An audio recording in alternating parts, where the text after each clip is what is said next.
It's time, Cougar Nation. Cougar Tracks. The best season analysis with BYU insider Mitch Harper on KSL NewsRadio and on video every day on the YouTube page for KSL Sports. Welcome into Cougar Tracks here on the KSL Sports YouTube and KSL NewsRadio, your legacy home of the Cougars. I am your BYU insider, Mitch Harper. It's Thursday, December 18th.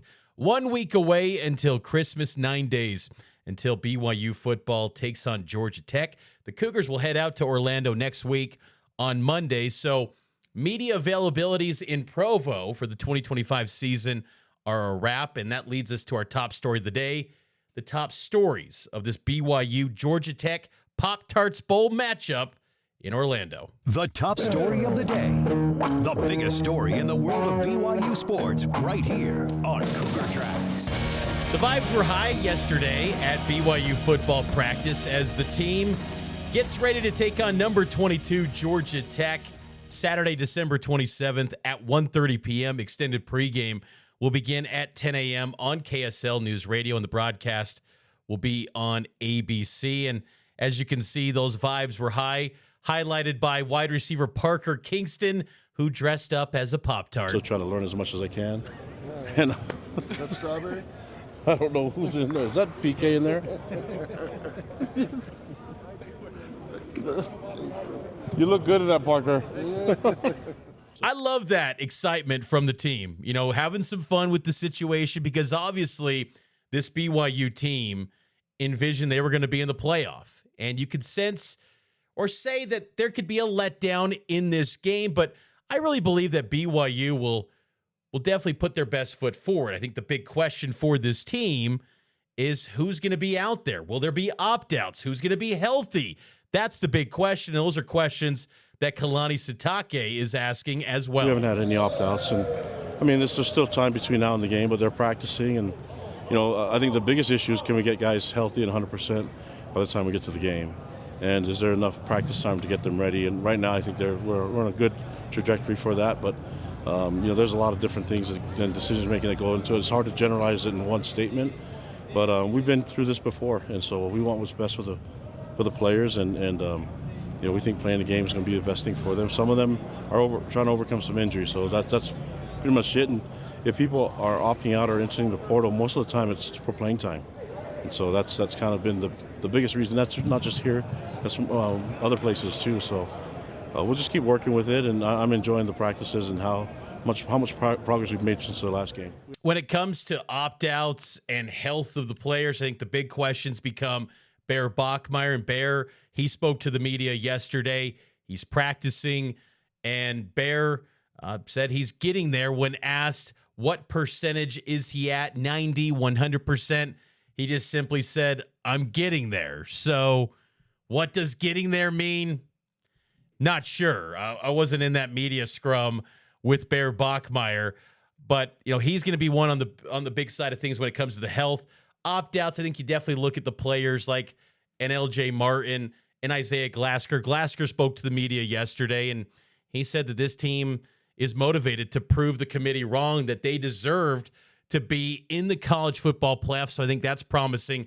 Hearing that from Glasker, who has a decision, and he noted that he'll make that decision after the bowl game concludes in Orlando against Georgia Tech. But to this point, Kalani said no opt-outs in regards to this BYU team, and that's promising. Look, there's been some times in the past, you go back to the New Mexico Bowl, Puka Nacua, he didn't play. He could have played. He was a little bit banged up, but he probably could have gave it a go. He was a COVID junior that season. He didn't play in the New Mexico Bowl. There's been times where other players, I think the Boca Raton Bowl, Chris Wilcox opted out. There's been BYU guys that have opted out of these games, but Kalani's never going to put these guys on blast. And I think he understands he wants to see these players have an opportunity to go to the NFL. It'll be interesting, though, for the players that have eligibility remaining and have a decision after this bowl game, if they decide to run it back, this BYU team in 2026, if you get a Glasker back, if you get a Keanu Tanavasa back, if you get an LJ Martin back, this team could be pretty loaded next season. And, what factor does the bowl game, kind of sit in the hierarchy of importance for these players? It's an interesting thought. And bowl games often get scrutinized every single year. It feels like the narrative is, what do these games mean? Again, my argument is always, it's a big game no matter what. You step onto the field, it's a big deal. And that's a similar message from Kalani Sitake as well. Yeah, it's a football game. So those people probably don't love football as much as we do and our fans do. So that's okay. I think everybody has their opinions. We love any other opportunity. I mean, when you sit there and you try to judge bowl games, I think bowl games are amazing. It's different than an away game because we have to spend more time there in the community. So we're a program that's based around connection to people, and so we're excited to go out there and do some service and hang out and get to know the community really well. And you never know, some of these guys might, in the professional world, might work or play and might live in that area. And so I don't know how many opportunities guys on our team have a chance to go to Orlando and actually get to hang out there and be treated like rock stars. That these guys are they're rolling out the red carpet for us, and we're really thankful for all that everybody's done and sacrificed so that we could play this game and enjoy all the festivities that are around it. Yeah. I love that take from Kalani Sitake, and that bowl games are a big deal to Kalani. Kalani loves bowl games. He often gets frustrated that in the past that recruits that he would talk to were not watching all the bowl games when he would bring up games to recruits. Kalani loves the bowl games. He's motivated. He wants this win. And look, on the heels of a long-term extension, the last thing you want to do is go lay an egg out in a bowl game. I think to get a chance to get that 12th win and to go 12-2 for the first time since 2001, that should be motivation enough. Because this BYU team, if you cap it off with a bowl win, you could cement yourself as one of the great teams in BYU history. I already think that they are when you factor in the strength of schedule and pieces like that and what this team has accomplished with a true freshman at quarterback. But to get a 12th win, you go into elite, rarefied air in this BYU program that very few teams ever reach. And Kalani's going to be motivated. I think he's very adamant that this team will show up, but we'll see. I mean, it comes down to the players ultimately getting this done, and they're going to go up against a Georgia Tech team that is no slouch, and this was Kalani on the challenges of facing the Yellow Jackets. Yeah, Brent Key's a really good coach, and he's an O-lineman, so they're going to be focused on running the ball. The quarterback runs the ball really well. I just liked him, and the more I hear about him, I like him as a person even more. But he's a tough-nosed player that can throw the ball and can run, and so very similar to what we do. I think offensively they do a lot of things. I think we're similar in a lot of different ways, but more than anything, we're built on the same type of principles. So they're a tough team, man. It's going to require all of us being at our best, and we're looking forward to the game and the matchup and what it could bring out of us. Yeah. Only 9 days away till BYU versus Georgia Tech, 1:30 kickoff at Camping World Stadium. Last night, Camping World Stadium was in action for the Cure Bowl. That's going to be a busy stadium. There's going to be 3 bowl games. Kalani even noted to Hans and Scotty G on the KSL Sports Zone yesterday. He was chopping it up with Steve Sarkisian, Texas head coach, and Biff Poggi, who's the interim head coach at Michigan.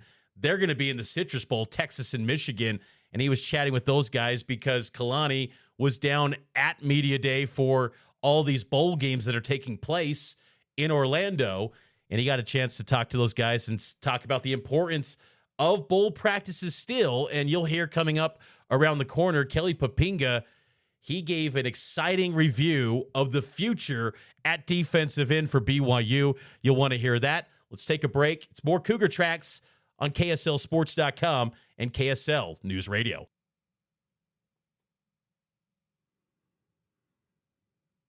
Welcome back into Cougar Tracks here on the KSL Sports YouTube page. Mitch Harper here with you. Hopefully all of you are having a fantastic week as probably work is winding down for a lot of people, settling into the holidays, getting those vacations where we don't know what day it is anymore. It's a fantastic time of the year, and it's always a great time of the year because I love the bowl games. I still do. Maybe it's just me being old. I don't say romanticize the bowl games because they don't have the same clout that they once did, but I still enjoy a bowl game. Like last night, I'm tuning into the game with Delaware. I'm like, I'm in. Like, I'm watching this game. I like college football.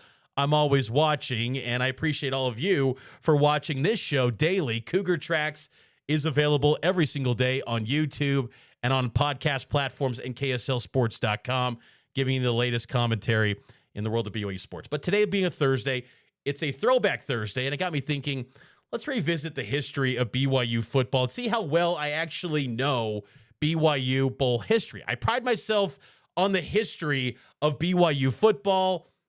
Let's see. Let's put it to the test. Let's see. There's this website with a lot of great quizzes and trivia, and I love it. And I found one that was for BYU Bowl games, and I thought, let's go through it together live. I haven't played this quiz yet, so let's do it right now and see how I fare and how good my knowledge is of BYU's bowl games. And the quiz is going to be timed. Let's pull it up here. Look, all the years are listed, all the scores are listed, so that helps me a little bit, I guess you could say. But let's play the quiz here. Let me pull this up. Okay, play quiz. And we're timing now. Okay, I got to type these in. Let's go one by one. It's a timed quiz. For those of you who are listening on audio, you can watch the full video on the KSL Sports YouTube or on my X feed at Mitch_Harper. So let's start from the top. 1974 Fiesta Bowl. That's easy. The opponent was Oklahoma State. Same with the 1976 Tangerine Bowl.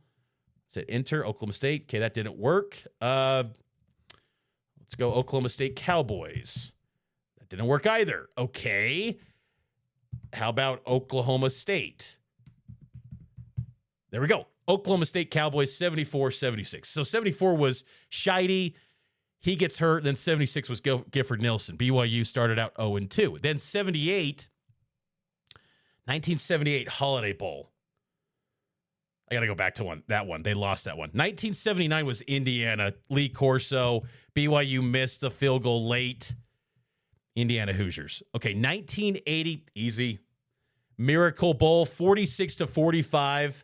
And the 2022 New Mexico Bowl. BYU played SMU twice. It's kind of crazy to think BYU's played SMU in all the different versions of SMU. Southwest Conference, WAC, American, and in the ACC.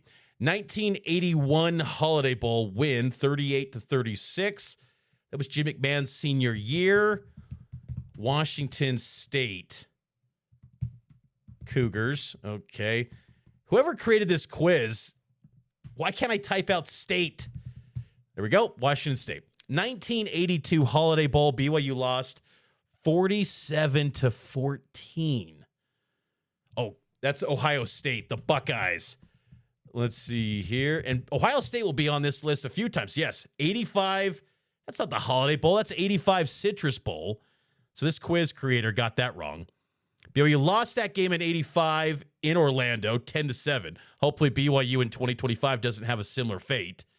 1993 Holiday Bowl as well. Think about this too. 1993, BYU was 6-6 that year, or 6-5. Probably had the worst defense in college football, and they drew the Ohio State Buckeyes. Imagine that now, today, a middle-of-the-road WAC team or outside the power conference structure getting a blue blood powerhouse like Ohio State.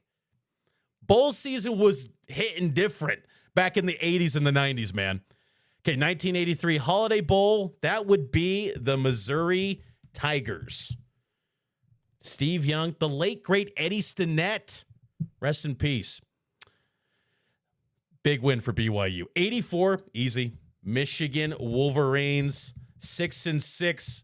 Michigan, or 6-5 Michigan. BYU got it done, 24-17. 86 Freedom Bowl. I got to go back to that one. I'm drawing a blank on that one. 1987 All-American Bowl. That one is Virginia. And I know that one off the top of my head because that's the last time BYU faced an ACC team. The next one being coming up this month, Georgia Tech. 1988 Freedom Bowl. That's the Colorado Buffaloes. I remember talking about that one earlier this year. The Coach McCarthy era. Jason Chaffetz hit a game winner. And then BYU faced Colorado in the 2024 Alamo Bowl. 1989 Holiday Bowl. BYU lost 50-39. That's Penn State. The team that tried to take Kalani away. They couldn't get it done. Penn State and Nittany Lions. I think Ty had, 512 passing yards in that game? And those stats don't count. We need to revisit those stats pre-2000 and add them to the career totals. I think Ty would have another 1,000 yards in the postseason if his bowl stats counted. I always hate that, how all these quarterbacks have passed Ty, and he's still in the top 10, but his bowl stats do not count. He had a 500-yard night against Penn State. It doesn't count. Man, help it make sense. 1990 Holiday Bowl of 65-14. That's Texas A&M. Let's see here. Ty separated both shoulders that game. That was brutal. 1991 Holiday Bowl, 13-13 tie, Iowa Hawkeyes. This is another example of how crazy college football was back then. BYU drew a top 10 Iowa team. BYU had 3 losses. Tough schedule in 91. But again, imagine a 3-loss group of 5 team drawing a top 10 Big Ten team in the postseason. Wouldn't happen. 1992 Aloha Bowl, that's the Kansas Jayhawks. Dana Stubblefield. Kansas just owns BYU. They beat BYU 23-20 on Christmas Day. I think Tom Young was the QB in that one. 94 Copper Bowl, that's a great one in BYU history. Oklahoma Sooners. Oklahoma had a lame duck coach. I think BYU brought out the shadow jerseys for the first time in that game. John Walsh's last game as a BYU Cougar. 1997 Cotton Bowl. A classic. A classic. Let's see here. Yeah, Kansas State. 19-15. First ever New Year's Day game for BYU. I think first ever game for K-State in New Year's Day as well. Massive sea of purple. That was kind of within the first decade, I believe, of the foundation for Kansas State. Bill Snyder getting that thing rolling. BYU, Omar the Blanket Morgan with the late pick. Big time. 1998 Liberty Bowl. I always think of this game with the picture of Kalani in the white jersey running the football. Tulane, though, was awesome. Sean King, Tulane Green Wave, undefeated. Had a case, I think, to be in the BCS. But they got left out. That was the first year of the BCS. Then the following year, BYU draws another non-BCS juggernaut, Marshall, Thundering Herd, who are also, undefeated. Chad Pennington was the quarterback. Pontiac Silverdome in Detroit. I think that was the first year, if memory serves me right, where BYU ended the year on a 3-game losing streak in like 30 years. There was thought that maybe that was Lavelle's last game. He ran it back in 2000. 2001 Liberty Bowl. Louisville Cardinal. That was a bad game. I think the humidity, the frozen conditions in Memphis. Remember, that was the Mountain West champion went to the Liberty Bowl. Help it make sense. 2005 Vegas Bowl. Here we go. This is the Bronco era. California Golden Bears. There we go. Deshaun Jackson, Marshawn Lynch were on that team. 2006. I got to hurry up. I got only 2.5 minutes left. 2006 Oregon Ducks, 38-8. 2007 UCLA Bruins. Oh, UCLA was also 1986 Freedom Bowl. That bailed me out. Thank you. 2008 Las Vegas Bowl. Arizona Wildcats. BYU no-showed in that one. 2009 Mako Bowl. That's the Vegas Bowl, too. That was Oregon State. Oregon State was like one win away from the Rose Bowl, and they had a massive letdown. BYU hammered them with windy conditions. New Mexico Bowl, UTEP Miners. Okay. 2011 Red Alert, Tulsa Golden Hurricane. Okay. 2012 Poinsettia Bowl at San Diego State. Kyle Vanoy just went off on San Diego State in their home field. 2013 Fight Hunger Bowl. Washington Huskies. Washington had Marquise Tuiasosopo, I believe, as the interim head coach. How BYU lost that game with Taysom Hill. Help it make sense. 2014 Miami Beach Bowl, Memphis Tigers. How can you forget that one? 2015 Vegas Bowl, Utah Broncos last game. 10-year anniversary of that tomorrow. 2016 Poinsettia Bowl, Wyoming Cowboys. Josh Allen. Jamal Williams went wild. 2018 famous Idaho Potato Bowl, Western Michigan. Broncos. There we go. Zach Wilson was 18 of 18. Kalani said the day before, I want him to be perfect. He was. 2019 Hawaii Bowl. Zach was not perfect in this one. Rainbow Warriors. There's still not a pylon cam. Come on. Let's see. Hawaii Warriors. There we go. 2020 Boca Raton Bowl, UCF. 2021 UAB. Okay, 1978 Holiday Bowl. Who was 1978 Holiday Bowl?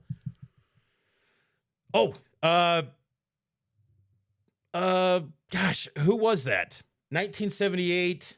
Why am I drawing a blank on this? It's kind of like a forgotten bowl that no one ever talks about. Navy. Yes, Navy midshipmen.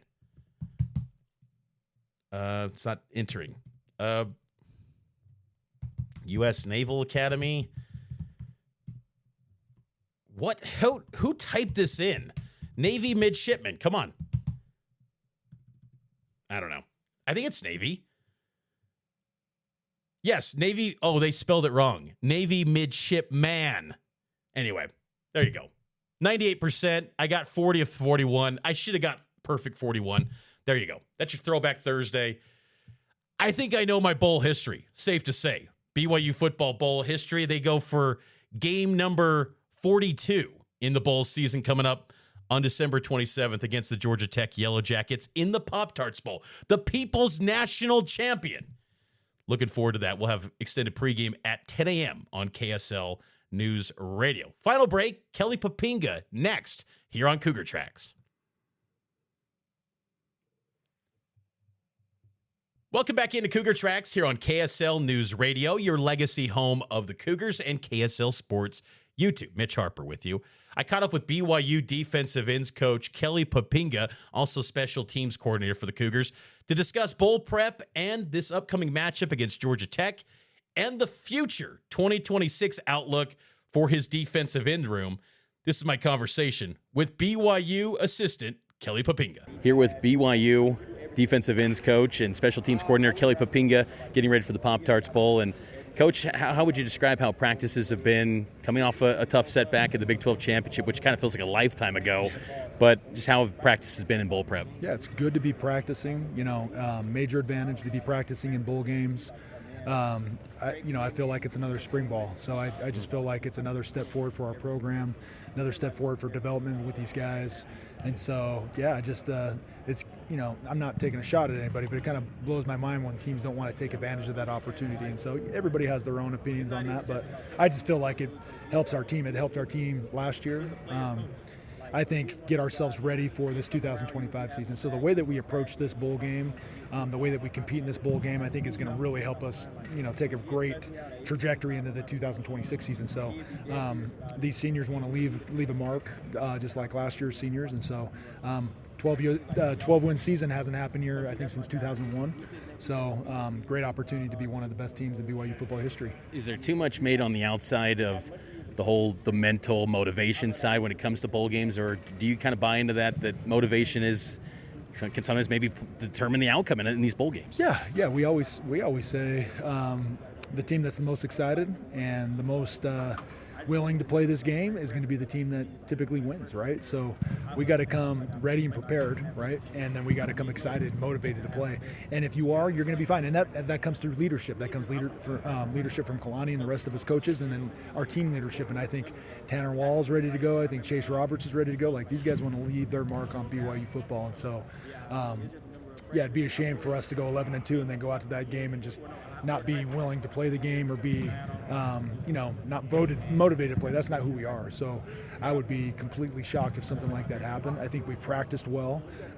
Maybe last week a little bit, the first couple of weeks, there's a little hangover after the Texas Tech game, but you know what? We had a little bit more time to get over that, right? Not playing a game the following week. So I thought Friday's practice was really good last week. Monday's practice was really good. I thought today's practice was really good. So we just got to continue to build that momentum up to next Saturday. And I know that, the good thing for us is Georgia Tech's really motivated too as well with the big-time quarterback. So yeah, it's going to be a fun game. I think this is a big-time game against I think one of the best teams in the country. They're ranked 22nd right now, but I think this team was in the top 10 most of the season. So yeah, we're going to have to come play our A game, and if we show up with the right mindset, I think we'll we'll like the result.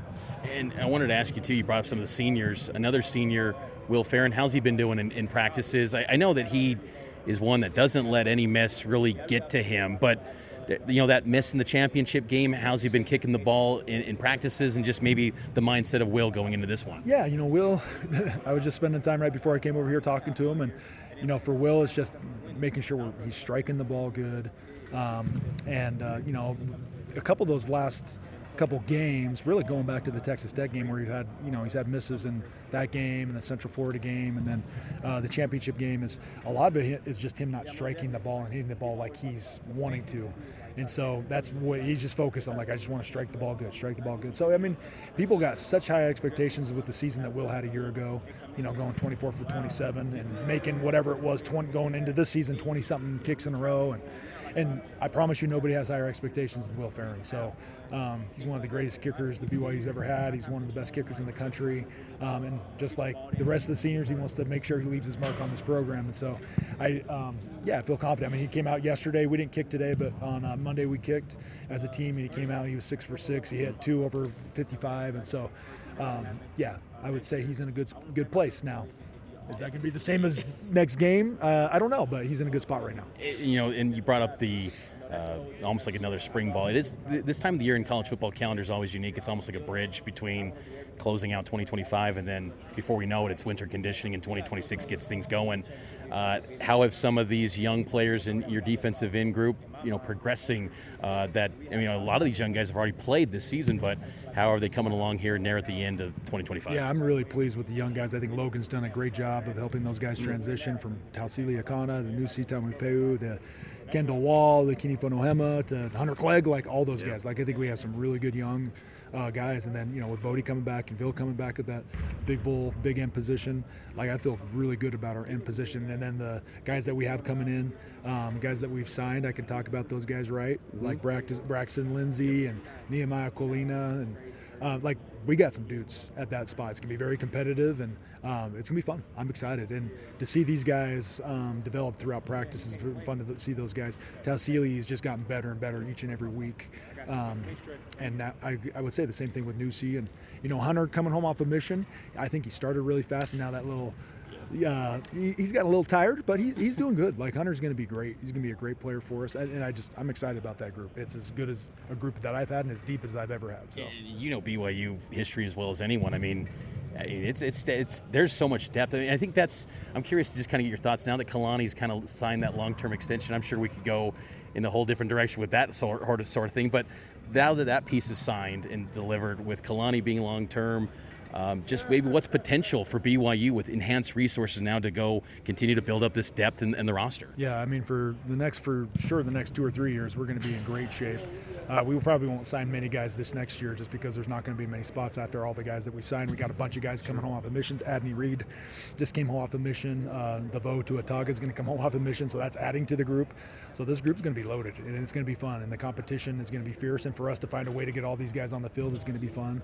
I just want us to finish this season the right way, and that, just like I said, it's going to build a ton of momentum into this next season. Last thing for you, Coach, you bring up finishing the right way. Just maybe speak to some of the seniors. We brought up Will, but Logan Latui, who comes back for another year, and sending those guys off on a high note in this position group, and just the senior classes as a whole. Yeah, these guys have been through a lot the last 2 years, last 3 years, right, since we've been here and gone into the Big 12. And so from going to 5-7 and barely missing a bowl in 2023, and then those guys working like crazy to get us to 11-2 season a year ago, and a bowl win against Colorado, who was one of the top offenses in the country, and we hold them to 200 yards of offense, and building that momentum into this year, and having the run that we had, going all the way to the Big 12 championship game, and they've made our program better, right? We've taken that step forward. Now we know what it takes to win a Big 12 championship. We've played against a Big 12 champion. They know what that's like being in that stadium, and so they've given us all those experiences to build for that coming into 2026. And so the best way for them to leave their mark now is to be finishers, and that's what Kalani's talked about forever, is just he wants this team to finish the right way.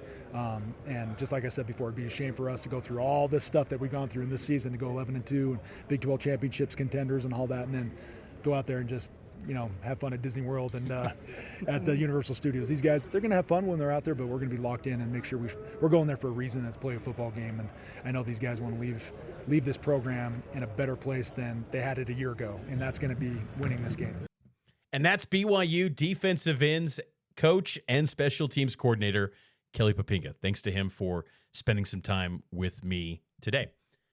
That's going to do it for this edition of Cougar Tracks. Hopefully all of you enjoyed it. Make sure to subscribe to the show wherever you get your podcast. Like this video, subscribe to the KSL Sports YouTube, and appreciate you listening here on KSL News Radio as well. Be back tomorrow previewing BYU basketball's game against Abilene Christian, the college football playoff, and the latest in BYU sports. Talk to you then here on Cougar Tracks, and it's powered by KSL Sports.